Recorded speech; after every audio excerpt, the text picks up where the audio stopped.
Halo, selamat sore pemirsa, demikian tadi berita pilihan iNews Sore bersama saya, Gendra Mukti. Kita awali informasi, sebuah truk box bermuatan minyak goreng mengalami kecelakaan dan terguling di ruas tol Jor Cipayung, Jakarta Timur. Kecelakaan diduga akibat truk mengalami pecah ban hingga pengemudi kehilangan kendali. Bawa minyak.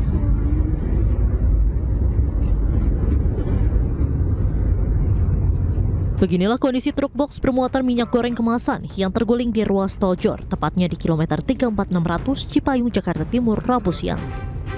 Kondisi truk yang terguling melintang di tengah jalan dengan kondisi muatan minyak goreng kemasan yang tumpah. Petugas jasa marga yang tiba di lokasi langsung mengembalikan posisi mobil seperti semula dan mengevakuasi kendaraan ke pinggir jalan tol. Saksi mata mengatakan truk box yang mengalami kecelakaan diduga terjadi akibat pecah ban, hingga pengemudi tak bisa menguasai laju truk dan terguling. Meski demikian, pengemudi truk hanya mengalami luka ringan dan langsung mendapatkan penanganan medis menggunakan ambulans. Mungkin bannya pecah, terus dia rada oleng kali, cepet terbalik. Ada muatan ya bang truk ini? Ada tuh, terus Muatan apa bang? minyak. Akibat kecelakaan ini, kemacetan panjang beberapa kilometer sempat terjadi di ruas tol Jor dari arah Bekasi menuju Pasar Rebo. Dari Jakarta, Rio Manik, iNews melaporkan. Gara-gara terjerat utang, seorang kepala desa di Kecamatan Pelandaan, Kabupaten Jombang, Jawa Timur nekat menggadaikan mobil ambulans milik desa. Tidak hanya ambulans, sepeda motor milik perangkat desa juga turut digadaikan.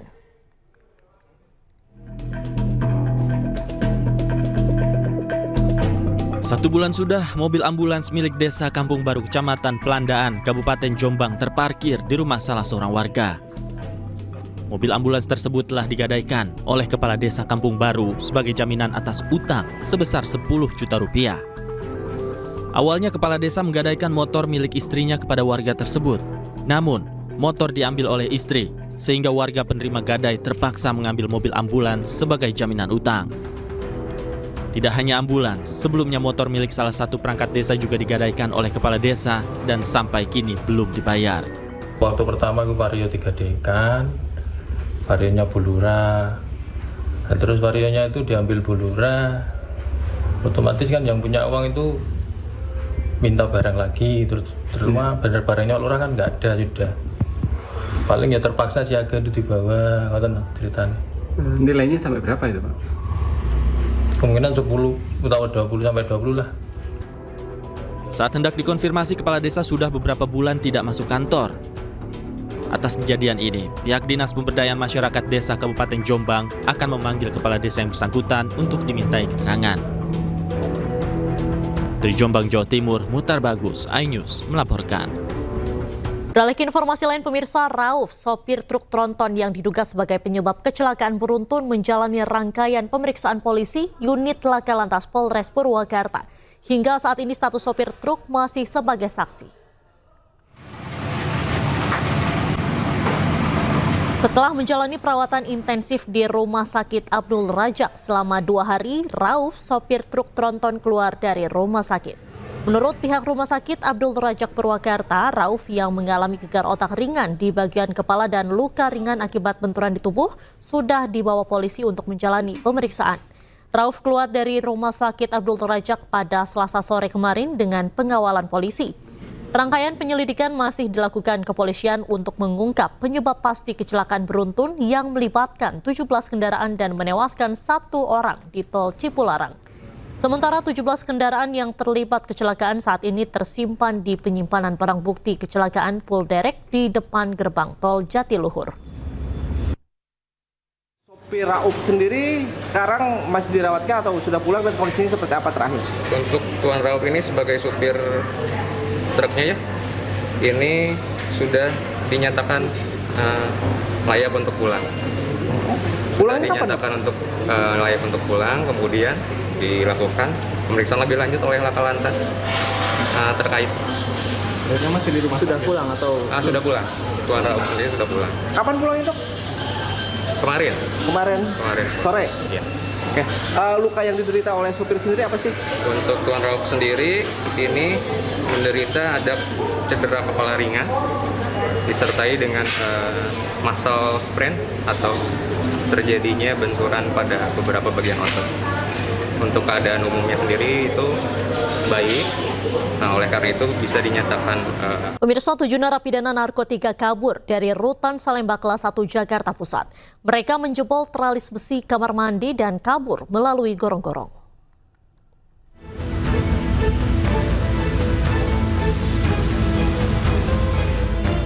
7 narapidana kabur lewat gorong-gorong setelah menjeblos teralis ventilasi kamar dan turun menggunakan kain sarung yang telah disambung.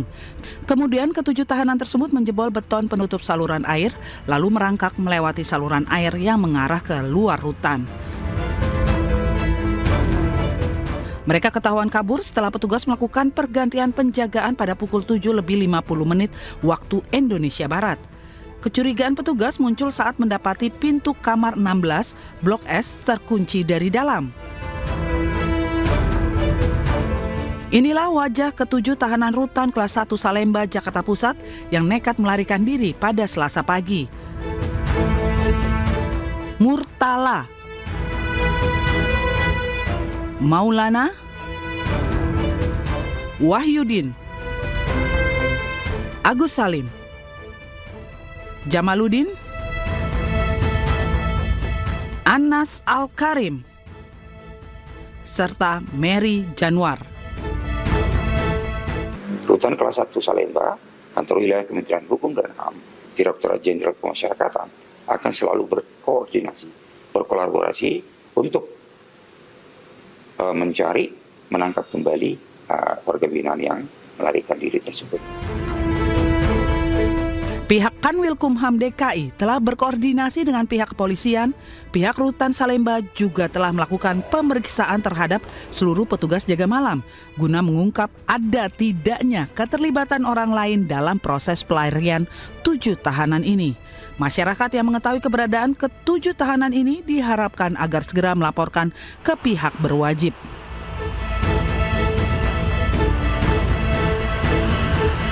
Pemirsa, buntut kecelakaan beruntun yang terjadi di kilometer 92 Tol Cipularang, Satlantas Polres Sukabumi melakukan rem cek atau uji kelaikan kendaraan besar di gerbang Tol Parung Kuda, Sukabumi, Jawa Barat. Dalam pemeriksaan tersebut, sebanyak 17 kendaraan ditemukan melanggar dan diberikan sanksi tilang.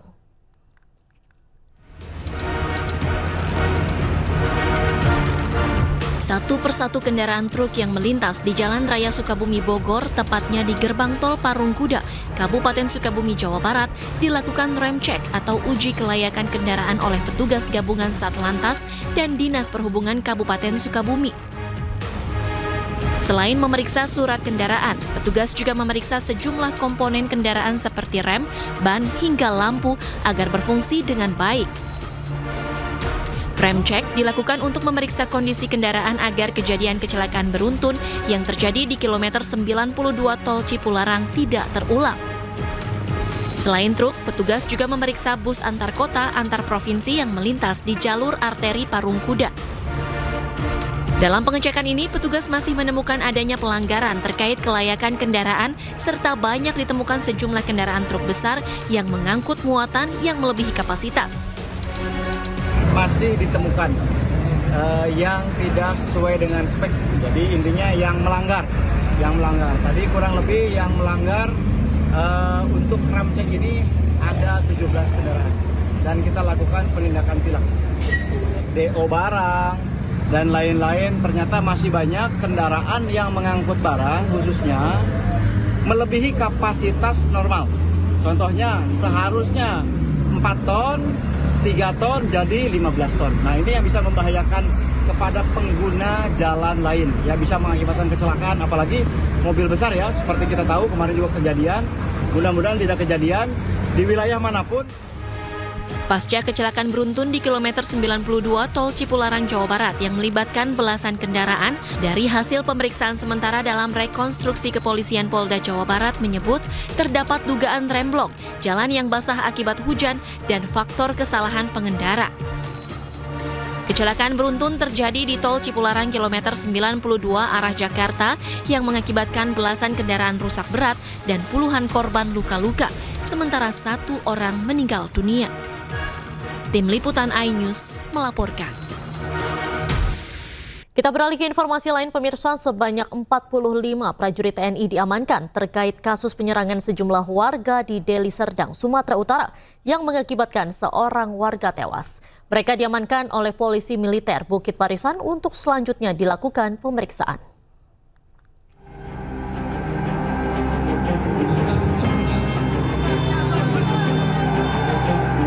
Kasus pengeroyokan yang diduga dilakukan sejumlah anggota TNI yang menewaskan seorang warga di Deli Serdang, Sumatera Utara terus diselidiki. Baru-baru ini, TNI mengungkap sebanyak 45 prajurit TNI telah diamankan terkait kasus penyerangan tersebut. Mereka diamankan oleh Polisi Militer Daerah Militer 1 Bukit Barisan. 45 orang tersebut akan dipilah untuk diketahui keterlibatannya dalam penyerangan. Perkara tersebut sudah ditangani oleh Pomdam 1 Bukit Barisan.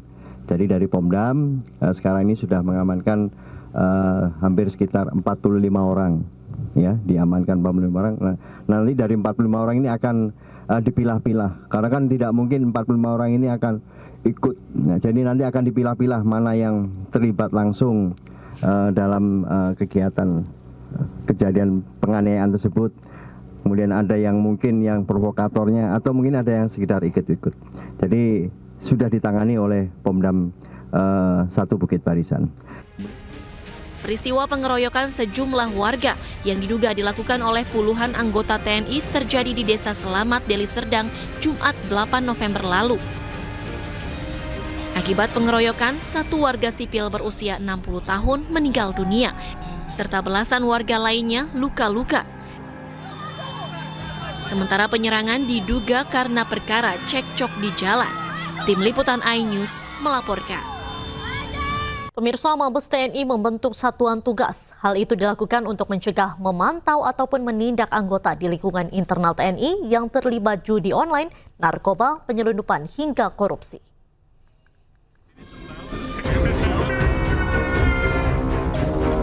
Markas Besar TNI telah mengambil langkah strategis membentuk satuan tugas khusus untuk mengatasi berbagai isu kejahatan yang saat ini menjadi perhatian utama, seperti judi online, narkoba, penyelundupan, dan korupsi di kalangan internal TNI. Satgas tersebut dipimpin langsung oleh Inspektorat Jenderal TNI, Letjen TNI Muhammad Saleh Mustafa, dan dibagi menjadi 4 subsatgas sesuai bidang kejahatan yang akan ditangani. Mabes TNI sudah membentuk satuan tugas dalam rangka pencegahan, pemantauan, dan penindakan pelanggaran prajurit, meliputi pelanggaran judi online, narkoba, penyelundupan, dan korupsi. Organisasi ini dipimpin oleh Irjen TNI dan wakilnya dari Wakabais TNI. Kemudian saya Wairjen selaku sekretaris dilengkapi dengan tim hukum dan tim penerangan. Ada 4 subsatgas yang kita bentuk. Yang pertama subsatgas judi online, nanti akan dipimpin oleh Dansat Cyber TNI. Kemudian dan subsatgas narkoba nanti akan dipimpin oleh Dan Puspom TNI. Kemudian dan subsatgas penyelundupan nanti akan dipimpin oleh Direktur C Bais TNI, dan subsatgas korupsi nanti akan dipimpin oleh Kapusku TNI. Kita akan memanfaatkan sumber daya yang ada di TNI maupun TNI Angkatan Darat, Laut, dan Udara, baik personil, teknologi, maupun peralatan yang kita punyai, untuk melakukan tindakan atau kegiatan pencegahan adanya prajurit, oknum prajurit, atau PNS TNI yang melakukan pelanggaran 4 tadi, judi online, narkoba, penyelundupan, dan korupsi. Sebelumnya diberitakan 4.000 oknum anggota TNI terlibat judi online sepanjang tahun 2024. Hal itu berdasarkan data yang diperoleh dari PPATK. 4.000 anggota TNI yang terlibat judi online pun sudah disanksi. Sanksi yang dikenakan terhadap ribuan anggota TNI berupa sanksi disiplin, penahanan, hingga pidana. Dari Jakarta, Hadisti Arifa, Jemi Jasin, iNews melaporkan. Anda kembali di iNews Sore, pemirsa. Indonesia dinilai sedang masuk darurat judi daring atau judi online. Berdasarkan data PPATK, perputaran judol telah mencapai 600 triliun rupiah yang turut menyasar anak dengan rentang umur 10 tahun ke bawah.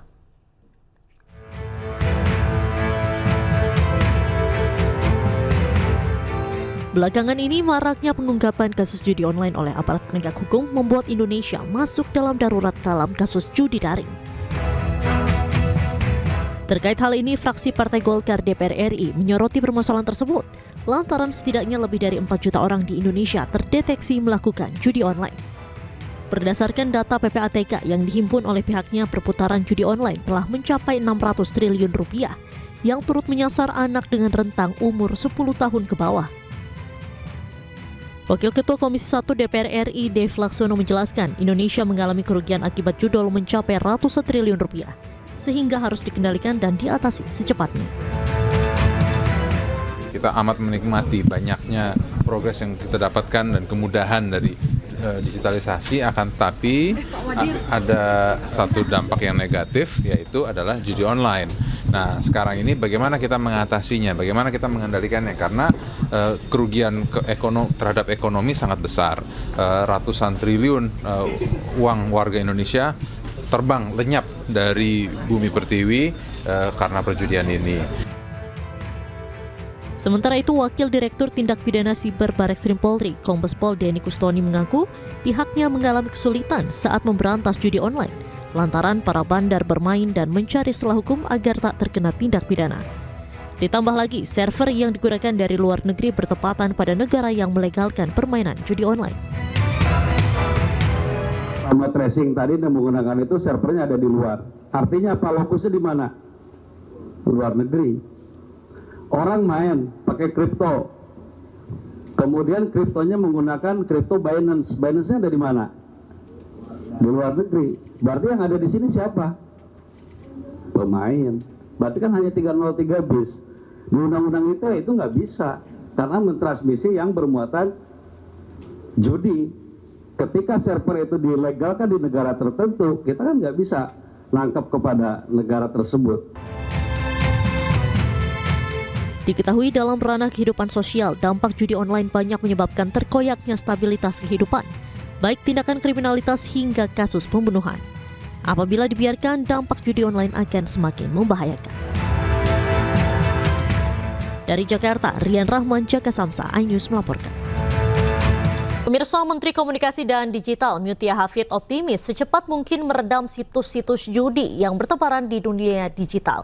Dirinya juga mengaku melalui instruksi Prabowo Subianto terus memberantas judi online dengan melibatkan sejumlah pihak, di antaranya aparat penegak hukum. Restrukturisasi di dalam sebuah tubuh kementerian yang cukup besar ini memang perlu waktu dan PR. Karena yang kita ganti bukan cuma struktur, tapi manusia-manusia. Kita tempatkan di bidang-bidang baru yang mungkin bagi mereka sebelumnya bukan di situ, dan jujur ini perlu waktu. Jadi mungkin kami akan selalu berkoordinasi dengan DPR, dalam hal ini kami bermitranya dengan Komisi 1. Kemarin juga sudah banyak masukan dari teman-teman. Konsolidasi organisasi ini mudah-mudahan jadi pintu masuk juga, momen baru untuk kita melangkah dalam upaya pengawasan yang lebih baik ke depan. Apakah akan selesai cepat? Rasanya judi online kalau melihat negara lain ya memang agak sulit juga cepat. Tapi apakah bisa turun signifikan? Saya rasa kita semua harus optimis, gitu ya. Sebelumnya, Kepala Pusat Pelaporan dan Analisis Transaksi Keuangan atau PPATK mengikuti rapat dengar pendapat perdana dengan Komisi 3 DPR RI periode 2024-2029. PPATK mencatat perputaran dana judi online pada periode Januari hingga Juni 2024 mencapai 13,2 triliun rupiah.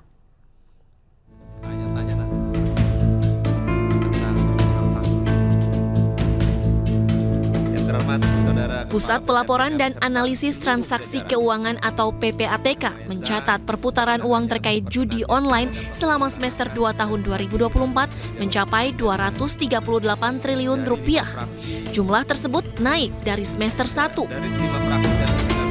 Dalam rapat dengar pendapat Komisi 3 DPR dengan Ketua PPATK yang berlangsung di Komplek Parlemen Senayan, Jakarta pada 6 November lalu, Ketua PPATK Ivan Yustiavandana menekankan komitmen lembaganya dalam menumpas judi online. Setidaknya sebanyak 10 laporan hasil analisis dengan total perputaran dana judi online pada periode Januari hingga Juni 2024 mencapai 13,2 triliun rupiah. Salah satu penyebab transaksi judi online yang semakin meningkat lantaran nominal deposito untuk judi online semakin terjangkau bagi masyarakat bawah, dimulai dengan nominal Rp10.000. Dan market juga sangat captive di Indonesia. Jika kita melihat kecenderungan pelaku transaksi itu semakin banyak, masyarakat yang terkait itu sudah semakin banyak dan transaksinya semakin kecil. Jadi kalau dulu orang melakukan judi online transaksinya angkanya juta-juta, sekarang hanya bisa 10.000, kita sudah bisa melihat ada setoran 10.000 untuk judo dan segala macam. Itulah yang membuat transaksi semakin masif.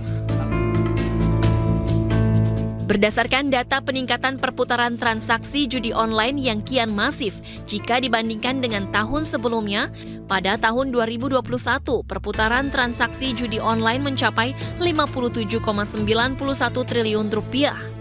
Kemudian di tahun 2022 meningkat menjadi 104,42 triliun rupiah. Perputaran transaksi judi online pada tahun 2023 melonjak menjadi 327,05 triliun rupiah. Sedangkan pada semester pertama 2024 sudah mencapai 174,56 triliun rupiah.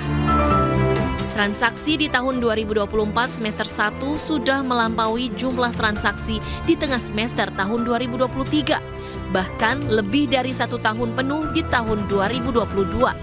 Artinya, kecenderungan perputaran transaksi judi online masih terus meningkat. Tim Liputan iNews melaporkan. Anda kembali di iNews Sore pemirsa. Calon Gubernur DKI Jakarta nomor urut 1 Ridwan Kamil menghadiri acara deklarasi dukungan dari kelompok Islam moderat di kawasan Jakarta Utara. Sementara itu calon Wakil Gubernur Jakarta nomor urut 1 Suswono hadiri deklarasi relawan Aku Cinta Ridho di Kalibata, Jakarta Selatan.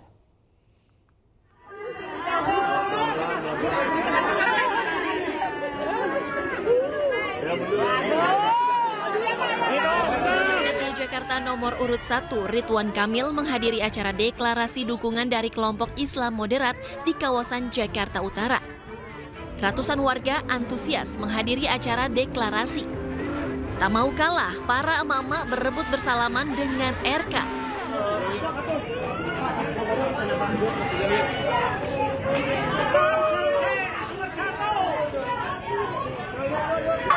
Usai menghadiri deklarasi, Ridwan Kamil melanjutkan agenda kampanyenya belusukan ke Pasar Muara Angke. RK berinteraksi dengan pedagang dan pembeli mendengarkan aspirasi mereka. RK menyampaikan bahwa pasar tradisional merupakan pusat perekonomian rakyat.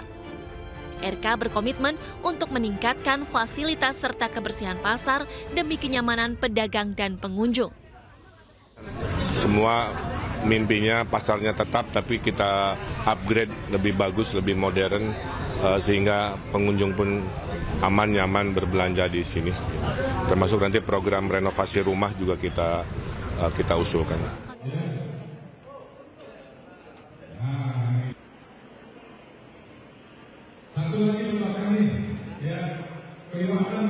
Sementara calon Wakil Gubernur DKI Jakarta Suswono hadiri deklarasi relawan Aku Cinta Ridho di Kalibata, Jakarta Selatan.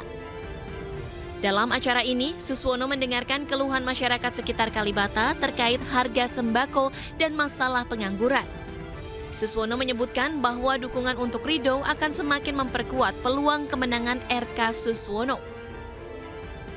Ya, jadi sekali lagi ini salah satu dari dukungan Aku Cinta Ridho, ya, satu tentu bagi kami sangat senang ya dapat tambahan dukungan, karena memang ini waktu tinggal beberapa hari lagi. Tentu dengan dukungan-dukungan yang semakin masif ini menjadikan kekuatan itu akan semakin tentu saja peluang kemenangannya akan semakin besar.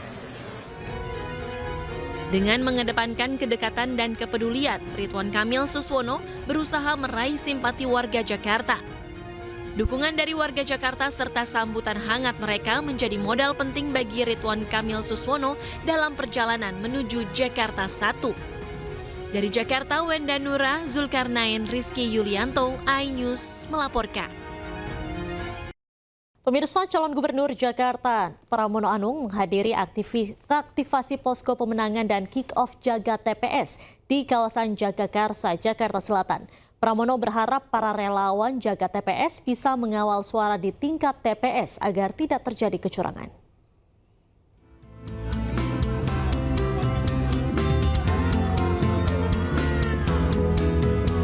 Calon Gubernur Jakarta nomor urut 3 Pramono Anung kembali melanjutkan kampanyenya dengan menghadiri acara yang diinisiasi sejumlah organisasi relawan Pramono Rano bertajuk Aktivasi dan Kick-Off Jaga TPS di kawasan Jagakarsa, Jakarta Selatan. Kehadiran Pramono Anung yang berpasangan dengan Rano Karno ini mendapatkan sambutan meriah dari para relawan. Pramono mengaku dukungan yang terus datang dari berbagai komunitas ini menjadi tambahan energi bagi pasangan Pramono Rano. Dengan diturunkannya relawan Jaga TPS, Pramono Anung Rano Karno berharap para relawan bisa menjaga ribuan tempat pemungutan suara di seluruh wilayah Jakarta agar terhindar dari kecurangan yang terjadi di tingkat TPS. Ya, mereka menjaga, menghitung, melaporkan, dan jangan sampai kemudian perhitungan itu akan bisa berbeda. Karena di Jakarta itu nanti akan ada kurang lebih 14.800 TPS di 267 kelurahan, 44 kecamatan. Dan itulah yang harus dijaga proses perhitungan dan sebagainya. Tapi saya yakin karena di Jakarta ini pasti akan banyak yang ngitung quick account itu sebagai referensi dari itu. Sehingga dengan demikian mari kita pantau bareng-bareng. Pramono Anung pun menyampaikan pesan bahwa politiknya adalah politik riang gembira. Maka dirinya meminta tidak ada kecurangan dari pihak-pihak yang sedang berkontestasi politik. Dari Jakarta, Stephen Patirama, Laksana iNews melaporkan. Sementara itu, elektabilitas pasangan nomor urut 3 Pilgub Jakarta Pramono Anung Rano Karno unggul dari dua pasangan lainnya berdasarkan survei Saiful Mujani Research and Consulting atau SMRC. Pramono unggul 7% dari cagup nomor urut 1 Ridwan Kamil. Pemirsa, SMRC merilis hasil survei elektabilitas pasangan calon Pilgub Jakarta 2024 periode 31 Oktober hingga 9 November 2024. Pasangan nomor urut 3 Pramono Anung Rano Karno mengungguli dua pasangan calon lainnya dengan persentase 46,0%. Sedangkan pasangan cagup-cagup nomor urut 1 Ridwan Kamil Suswono meraih sebanyak 39,0%. Kemudian pasangan cagup-cagup nomor urut 2 Dharma Pangrukun dan juga Kunwardana memperoleh suara sebesar 5,1%, yaitu di persentase terendah. Sedangkan yang menjawab tidak tahu ada sebanyak 9,8%.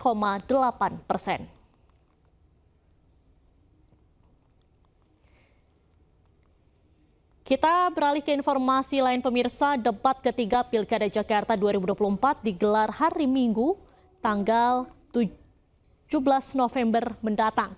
Dalam debat ini para pasangan calon akan adu argumen seputar tema lingkungan perkotaan dan perubahan iklim. Kami persilahkan untuk masuk ke panggung.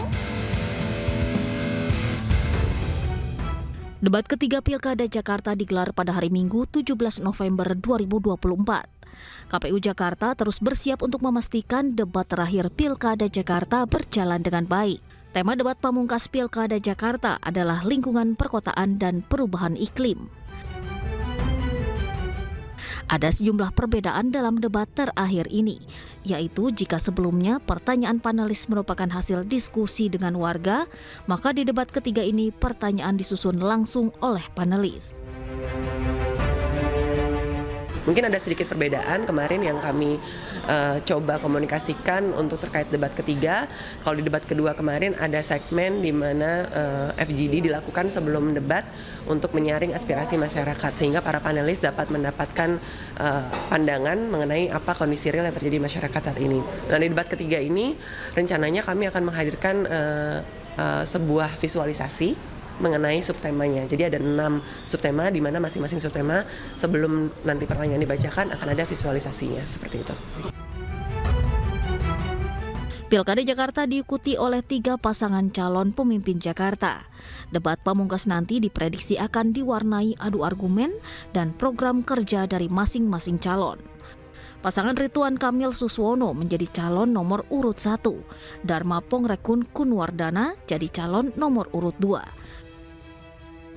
Sementara pasangan Pramono Anung Rano Karno menjadi calon nomor urut 3.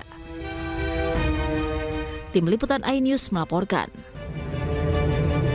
Beralih ke informasi lain, pemirsa, setelah dilaksanakan di Kota Malang, audisi Miss Indonesia 2025 juga digelar di Kota Surabaya, Jawa Timur. Bertempat di One East Penthouse and Residence Surabaya, para peserta sangat antusias mengikuti audisi yang digelar selama 2 hari ini.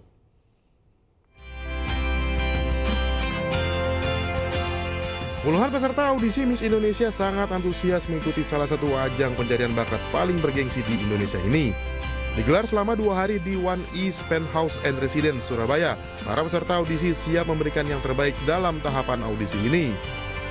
Para peserta audisi Miss Indonesia tahun 2025 ini tidak hanya datang dari Surabaya, melainkan dari beberapa kota besar di Indonesia. Banyak sekali isu-isu terkait perempuan, khususnya di Indonesia, yang dimana aku menaruh konsen aku terhadap isu-isu tersebut, dan aku di sini ingin menjadi representasi untuk membuktikan bahwa perempuan Indonesia juga bisa dalam mengejar mimpi-mimpi. Motivasi saya untuk menjadi Miss Indonesia adalah karena keinginan yang kuat dan dorongan dari dalam diri saya untuk berkomitmen melayani masyarakat. Selain itu, saya juga ingin menjadikan Miss Indonesia sebagai wadah untuk menyalurkan dan juga menyebarkan energi positif kepada sesama. Sejumlah tahapan penilaian dijalani para peserta. Pintar dan memiliki kepribadian yang menakjubkan, serta memiliki jiwa sosial yang tinggi menjadi salah satu syarat utama.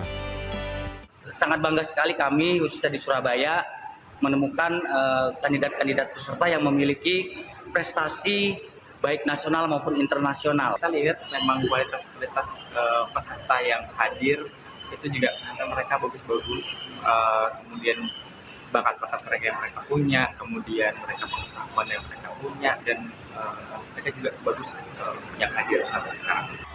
Setelah Surabaya, audisi Miss Indonesia 2025 selanjutnya dilaksanakan di kota Yogyakarta. Proses audisi ini diharapkan mampu menghadirkan bakat-bakat wanita terbaik Indonesia. Dari Surabaya, Jawa Timur, Yuda Prawira, iNews melaporkan. Wakil Presiden Gibran Raka Buming Raka meninjau uji coba program makan bergizi gratis di Maros, Sulawesi Selatan. Kehadiran Gibran disambut antusias siswa dan para guru.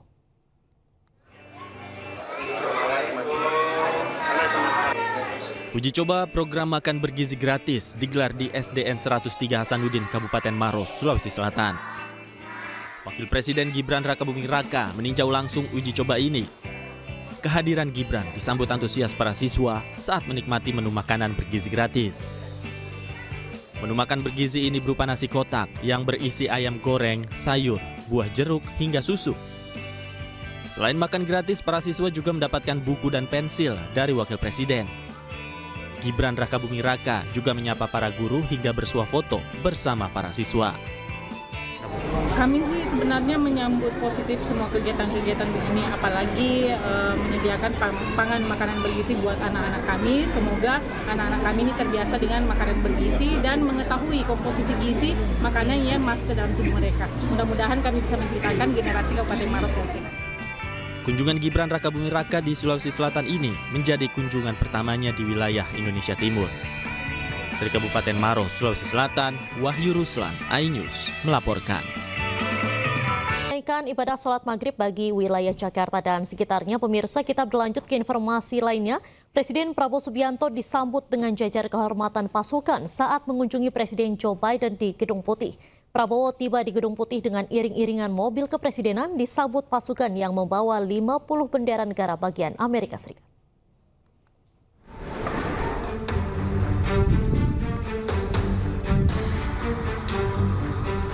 Kedatangan Presiden Prabowo Subianto dan rombongan ke Gedung Putih disambut jajar kehormatan pasukan di Gedung Putih Amerika Serikat. Mobil Prabowo berhenti di depan West Wing Portico. Presiden Prabowo disambut oleh PJ, Kepala Protokol Amerika Serikat, dan langsung masuk ke ruang Roosevelt. Kehadiran Prabowo disambut hangat oleh Presiden Joe Biden di kantornya. Pertemuan antara dua kepala negara ini membahas berbagai isu, termasuk penguatan kerjasama Indonesia dan Amerika Serikat, serta situasi di Gaza dan Laut Cina Selatan. Dalam pertemuan itu, Biden mengakui bahwa selama 75 tahun hubungan kerjasama antara Indonesia dan Amerika Serikat sangat erat. Kedua negara berkomitmen untuk melanjutkan kerjasama dengan erat. Presiden Prabowo didampingi oleh Menteri Luar Negeri Sugiono dan Sekretaris Kabinet Teddy Indrawijaya. Tim Liputan iNews melaporkan. Meski sedang berada di Amerika Serikat, Presiden Prabowo tetap menggelar rapat koordinasi melalui video conference bersama sejumlah Menteri Kabinet Merah Putih. Dalam rapat ini dibahas terkait penanganan pengungsi korban erupsi Gunung Lewotobi laki-laki di Flores Timur, NTT. Saudara-saudara sekalian, bisa dengar suara saya? Presiden Prabowo Subianto memimpin langsung rapat koordinasi dengan sejumlah Menteri Kabinet Merah Putih melalui video conference. Rapat kali ini diikuti oleh Menko PMK Pratikno, Menko Bidang Pemberdayaan Masyarakat Muhaimin Iskandar, Menteri Sosial Saifullah Yusuf. Rapat juga dihadiri Kapolri, Panglima TNI, dan Kepala BNPB. Terima kasih. Saya mengucapkan saudara-saudara, saya ingin diberi update bagaimana tentang keadaan bencana di Gunung Lewotobi laki-laki di Flores Timur, NTT. Mohon saya diberi update. Presiden Prabowo juga memberikan sejumlah arahan untuk penanganan pengungsi akibat erupsi Gunung Lewotobi laki-laki. Presiden Prabowo juga tegaskan pemerintah harus hadir dan menangani korban erupsi dengan serius. Pak Presiden berkali-kali menegaskan tadi di awal, di tengah, juga di akhir bahwa pemerintah pusat harus hadir ya, menyelamatkan warga, melayani warga sebaik-baiknya, dan juga segera melakukan rehabilitasi, rekonstruksi, dan pemulihan ekonomi masyarakat. Jadi itu ditegaskan berkali-kali oleh Pak Presiden. Jadi kita diingatkan betul untuk kerja serius, kerja kompak untuk menangani permasalahan ini. Saya hanya itu aja tadi yang beliau tegaskan berkali-kali.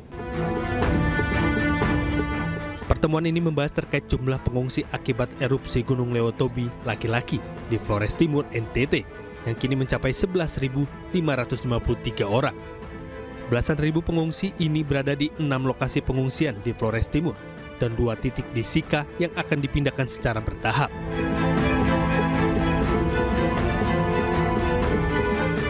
Dari Jakarta, Dilami Aulia, Muhammad Koirudin, iNews melaporkan.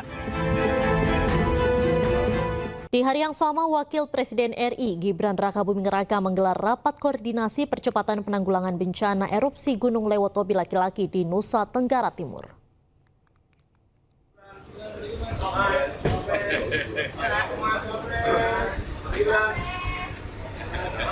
Rapat terbatas penanganan erupsi Gunung Lewotobi laki-laki bersama Wakil Presiden Gibran Rakabuming Raka digelar di Gedung BNPB dan dihadiri oleh sejumlah Menteri Kabinet Merah Putih. Sejumlah hal dibahas dalam rapat ini, diantaranya kondisi terkini di lokasi bencana, aspek kesehatan dan obat-obatan, persiapan jalur logistik, kesiapan lokasi untuk bantuan rumah, hingga kondisi pengungsi. Rencananya Wakil Presiden Gibran Rakabuming Raka akan meninjau langsung kondisi di wilayah terdampak erupsi Gunung Lewotobi. Tadi Bapak Wapres juga berkenan dan akan turun ke lapangan. Beliau dari Makassar, Toraja, direncanakan akan dalam 2 hari ke depan akan ada di lokasi, 2 atau 3 hari ke depan ada di lokasi. Selain menggelar atas, Wapres Gibran juga melihat langsung ruang komando BNPB. Ditemani oleh Ketua BNPB, Wapres Gibran mendengarkan perkembangan terkini status Gunung Lewotobi laki-laki di Nusa Tenggara Timur. Dari Jakarta, Steven Patinama, iNews melaporkan. Dan untuk mengetahui informasi selengkapnya, kami telah terhubung dengan rekan Henry Afrila di lapangan Aglora Bung Karno, Jakarta. Ya Henry, seperti apa latihan timnas Indonesia perdana nih dengan Jepang? Ya baik Anita dan juga pemirsa, jika kita berbahas terkait dengan bagaimana latihan yang dilaksanakan di merupakan hari kedua daripada latihan hari ini, di mana memang Jepang, tim daripada sepak bola Jepang ini sendiri telah melakukan latihan perdananya di hari Senin, namun hanya diikuti oleh 6 pemain saja. Namun di hari ini, tepatnya ini para pemain daripada Jepang ini mengikuti atau full tim yang sebanyak 27 pemain yang juga ikut melakukan latihan hari ini. Dan tentunya tadi kami juga sempat melihat bahwa tim sepak bola Jepang sendiri ini tiba di lapangan A Gelora Bung Karno sendiri ini tepat pada pukul 5 sore hari, dan tentu sehingga saat ini memang latihan masih terus berlangsung. Mengingat memang latihan ini sendiri merupakan jelang kontra Indonesia Jepang yang merupakan yang nantinya akan digelar di Gelora Bung Karno tepatnya pada 15 November 2025. Anita dan juga pemirsa, dapat kami sampaikan bahwa ini merupakan pertandingan sepak bola babak kualifikasi Piala Dunia 2026 zona Asia putaran ketiga grup C yang nantinya akan dilaksanakan di hari Jumat nanti. Dan tentunya jika kami dapat sampaikan kembali bahwa tadi kami sempat melihat begitu bagaimana latihan yang dilaksanakan di dalam, namun hingga saat ini kami awak media tidak bisa melihat spesifikasi bagaimana latihan yang berlangsung di dalam karena kami hanya diberi waktu sebanyak 50 menit saja untuk mengambil visual. Namun jika kami dapat gambarkan tadi memang para pemain daripada Jepang sendiri ini terutama dari kiper ini melakukan latihan-latihan yang spesifik begitu, dan tentunya juga para pemain lainnya juga melakukan latihan-latihan seperti fisik, begitu juga dengan latihan-latihan passing yang dilakukan oleh para pemain. Tentu tadi ketika datang para pemain juga disambut meriah oleh para penggemar daripada tim sepak bola Jepang sendiri, dan tentunya dapat kami sampaikan kembali bahwa tentunya Jepang ini memainkan pemain-pemain unggulannya yang tentu mayoritas merupakan para pemain di Liga Jepang. Tentunya Anita dan juga pemirsa dapat kami sampaikan, dan jika kita berbicara terkait peringkat, memang Indonesia jauh sekali dari Jepang peringkatnya begitu, karena mengingat Jepang ini sudah unggul begitu, dan tentunya Indonesia maksud kami juga tidak kalah dengan semangat daripada para pemain dari Jepang sendiri, dan tentu para pemain Indonesia juga ikut semangat dan juga ikut berlatih secara fisik dan juga mental untuk nantinya akan melawan Jepang. Dan juga dapat kami sampaikan bahwa Jepang sendiri ini merupakan maksud kami Jepang saat ini memang sudah memimpin dari grup C begitu, yang tentunya Jepang juga kini sudah meraih sebanyak 10 poin dari 4 laganya, yang Jepang juga 3 kali menang dan juga sekali imbang dan juga belum terkalahkan. Dan juga tim daripada Jepang sendiri juga telah mencetak sebanyak 15 gol dan juga baru sekali kebobolan dibandingkan dengan tim Garuda Indonesia. Ini tim Garuda Indonesia masih tanpa kemenangan dan baru mengumpulkan 3 poin hasil 3 kali imbang, dan serta sekali kalah skuad Garuda Indonesia juga sejauh ini mencetak 4 gol dan juga 5 kali kebobolan. Tentu harapan besar dan juga para supporter juga mengharapkan bahwa pertandingan nanti Indonesia bisa bermain secara epik. Sementara saya kembali ke Anda, Anita, di studio. Baik, terima kasih Henry Afrila. Selamat bertugas kembali. Anda melaporkan langsung dari Stadion Gelora Bung Karno, Jakarta. Pemirsa, dalam mempersiapkan pertandingan di laga ketiga kualifikasi Piala Dunia 2026 zona Asia, persiapan fisik dan mental telah disiapkan secara optimal timnas Indonesia dan Jepang.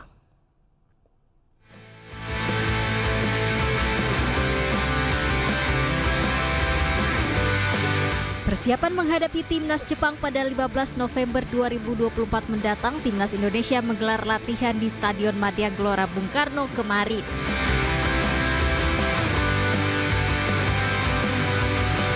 Pelatih timnas Sinteyong mengungkap seluruh pemain yang akan berlaga hadir dan mulai melakukan latihan seperti Pratama Arhan, Rizky Ridho, Rafael Struijk, Kevin Dix hingga Justin Hubner. Walau Jepang memiliki peringkat FIFA yang jauh di atas dibandingkan Indonesia, Sinteyong menyebut telah melakukan persiapan dan antisipasi performa optimal fisik dan mental para punggawa timnas untuk menghadapi Jepang.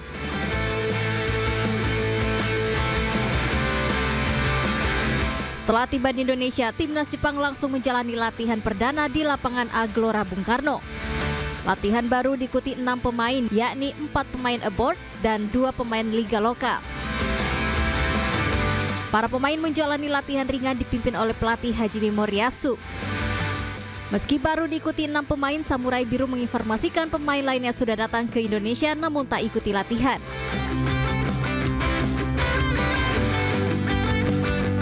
Sementara itu, sejumlah pemain timnas Indonesia sudah berkumpul baik yang datang dari klub mereka di Eropa maupun dari klub lokal mereka.